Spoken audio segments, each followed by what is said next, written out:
Chers téléspectateurs, bienvenue à ce nouveau moment de partage et de réflexion sur ce grand thème « Seigneur, transforme-moi ». C'est la proposition divine pour tous les enfants de Dieu depuis le départ de Jésus en l'an 31.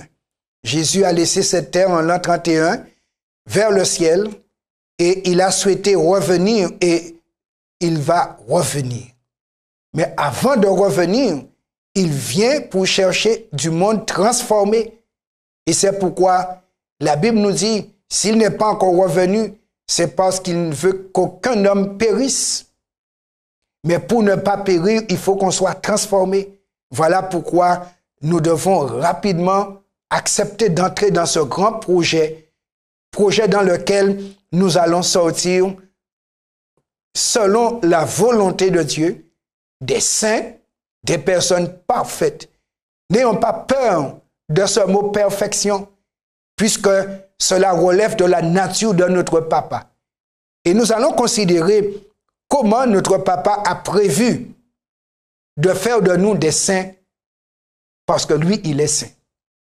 Effectivement, dans le jour de la Pentecôte, les apôtres ont reçu le Saint-Esprit, puisque Jésus leur avait promis, je vais demander à mon Père de vous donner le consolateur, l'Esprit de vérité, et il sera avec vous et il sera en vous.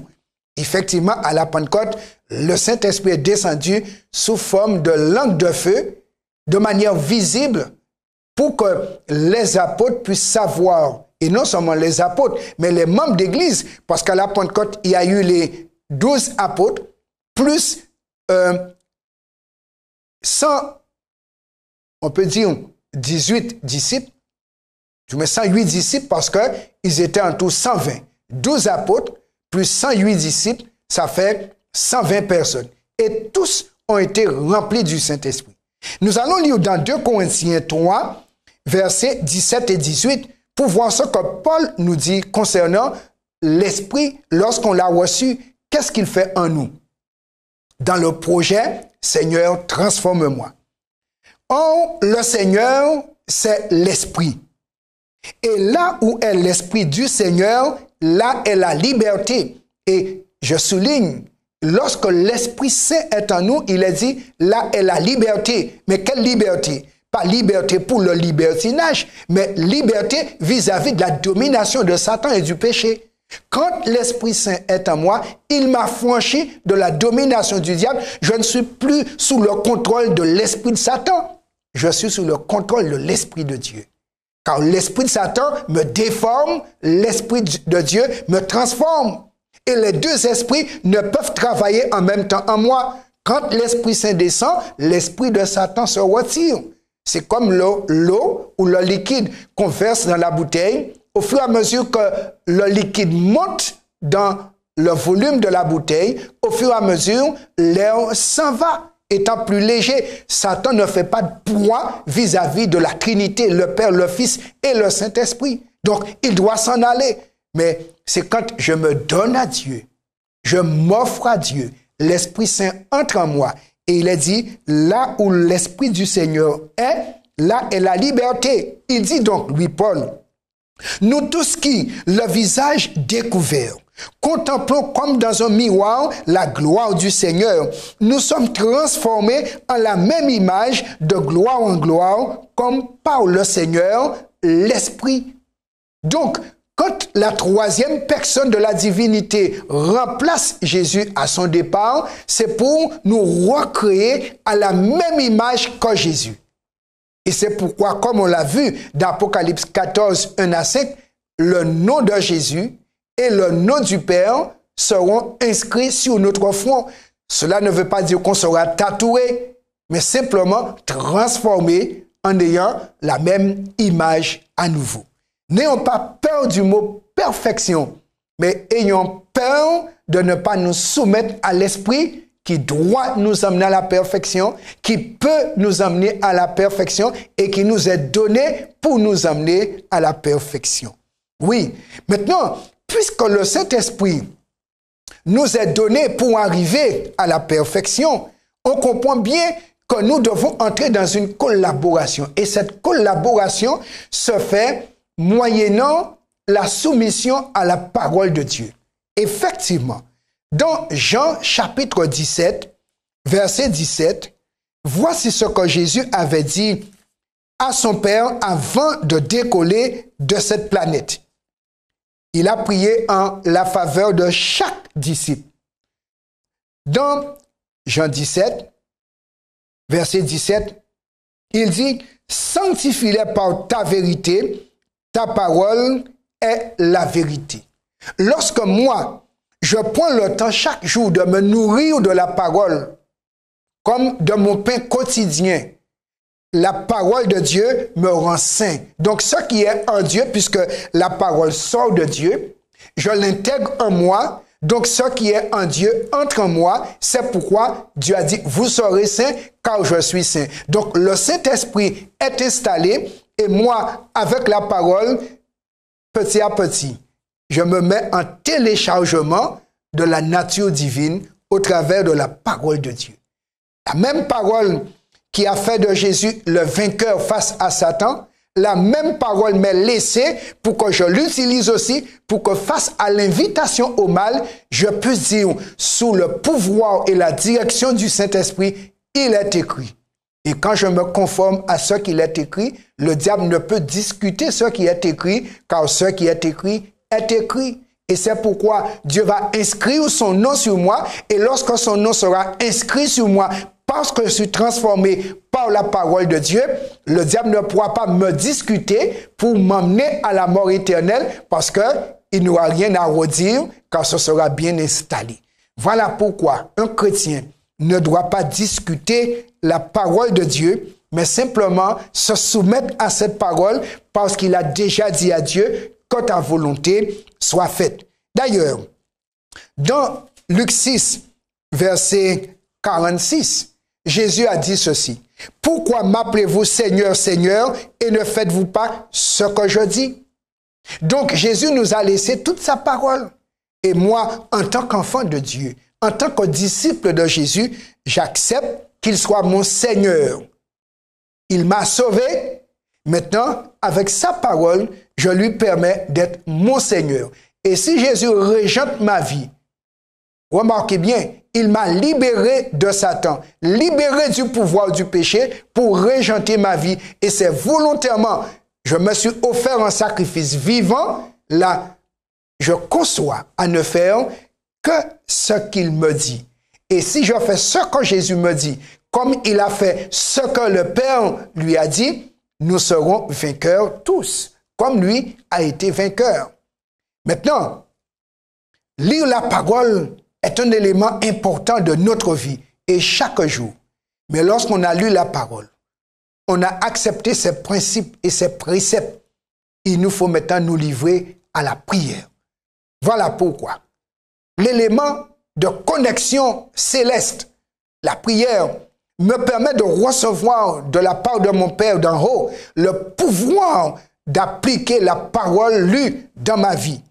Effectivement, Jésus, dans Matthieu chapitre 26, nous a dit ceci. Et trop souvent, les chrétiens prennent la moitié du verset et pas tout le verset. Matthieu 6, verset 41. Jésus me dit, et Jésus vous dit, veillez et priez afin que vous ne tombiez pas dans la tentation. L'esprit est bien disposé, mais la chair est faible. Oui, mon esprit veut ressembler à mon Père, veut la vie éternelle, veut débarquer au ciel, mais ma chair modifiée me dit, le ciel ne m'intéresse pas, ne me donne pas les choses du ciel, donne-moi les choses de la terre, car de toutes les manières, je veux retourner à la terre. Oui, nous allons pourrir un jour. Mais ce n'est pas parce que nous sommes biodégradables pour pouvoir nourrir ce qui est biodégradable d'après les suggestions de Satan. Je dois nourrir ma chair avec ce que la parole de Dieu recommande. Et ainsi, cette chair sera sanctifiée parce que quand la parole me sanctifie corps, âme et esprit, puisque mon corps sera au service de mon âme et de mon esprit. Et si mon âme est à Dieu, mon esprit est à Dieu, dans mon esprit, j'ai décidé d'appliquer la parole de Dieu, mes mains seront utilisées pour faire le bien.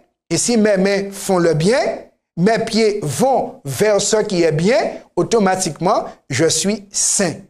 Pas saint à moitié, pas saint à 2/4, mais saint à 100%.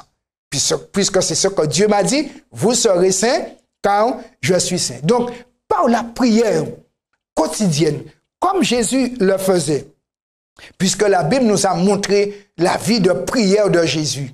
Trop souvent, nous nous arrêtons sur la chair est faible. Oui, Dieu est conscient de cela, puisque Jésus l'a dit. Jésus reconnaît que la nature humaine est faible. Et c'est pourquoi, à côté de notre esprit où nous choisissons et décidons, il va adjoindre l'Esprit Saint pour avoir la force de dire à la chair N-O-N. Donc, si nous pouvons dire à Dieu, attends et ne pas faire la volonté de Dieu, lorsque j'ai le Saint-Esprit en moi, il me donne la force de dire au diable, attends, oui tu me tentes, mais attends.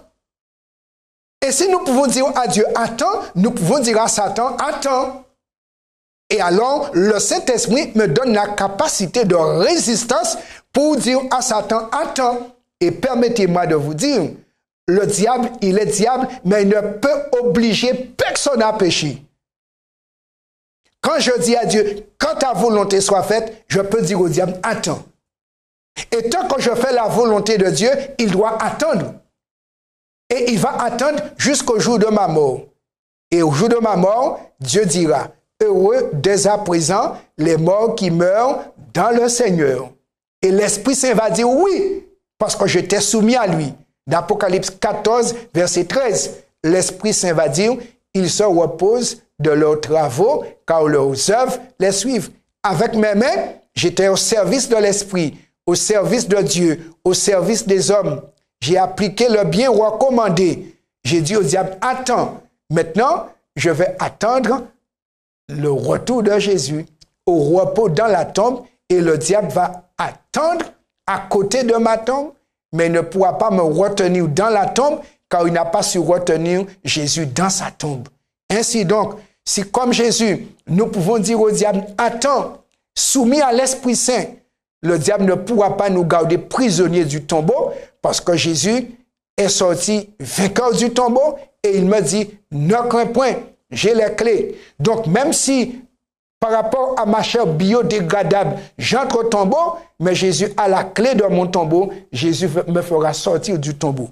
N'ayons pas peur du tombeau, n'ayons pas peur du diable, mais ayons peur de ne pas nous soumettre à Dieu le Père et ne pas nous soumettre à Jésus.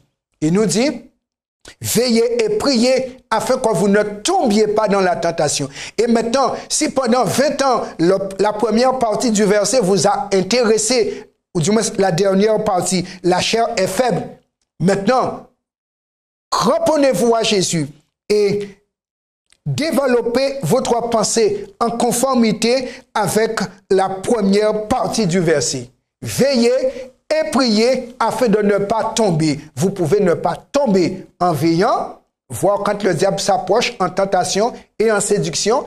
Et maintenant, priez. Et si vous êtes en connexion céleste, tant que vous êtes en connexion céleste, lui, il va attendre. Ne vous déconnectez pas d'avec Dieu le Père. Et Dieu le Père ne va pas vous lâcher. Et vous n'allez pas tomber. Car Dieu est tout puissant et il dit, je te soutiens de ma droite triomphante. C'est pourquoi l'apôtre Paul nous dit dans 2 Corinthiens 2, verset 14, « Grâce soit rendue à Dieu qui nous fait toujours triompher en Jésus-Christ et qui répand par nous en tout lieu l'odeur de sa connaissance. » Chers téléspectateurs, aujourd'hui la victoire se lève aussi pour toi par ces 2 recommandations de Jésus. Veillez et priez afin de ne pas tomber. Voilà pourquoi je vous invite à prier pour que le Seigneur nous donne la force de ne plus tomber, parce que nous pouvons ne pas tomber par la prière. Éternel, tu as mis à notre disposition ta toute puissance par le Saint-Esprit qui est déjà en nous. Et si jamais nous restons dans cette connexion par la prière, par la parole, avec ces deux forces. Tout comme Jésus a triomphé en disant, il est écrit. Tout comme Jésus a prié disant, Père, que ta volonté soit faite. Nous aussi, même si c'est dur pour nous, même si nous transpirons, mais comme tu l'as promis, nous ne serons jamais tentés au-delà de nos forces. Donne-nous la force de l'Esprit pour marcher selon l'Esprit, afin qu'il continue son œuvre de transformation, car nous voulons être trouvés irrépréhensibles. Jésus vient, il prendra ceux qui sont irrépréhensibles. Nous voulons être inscrits parmi ceux-là. S'il te plaît, achève ton œuvre en nous. Nous avons prié au nom de Jésus et pour ta gloire. Amen.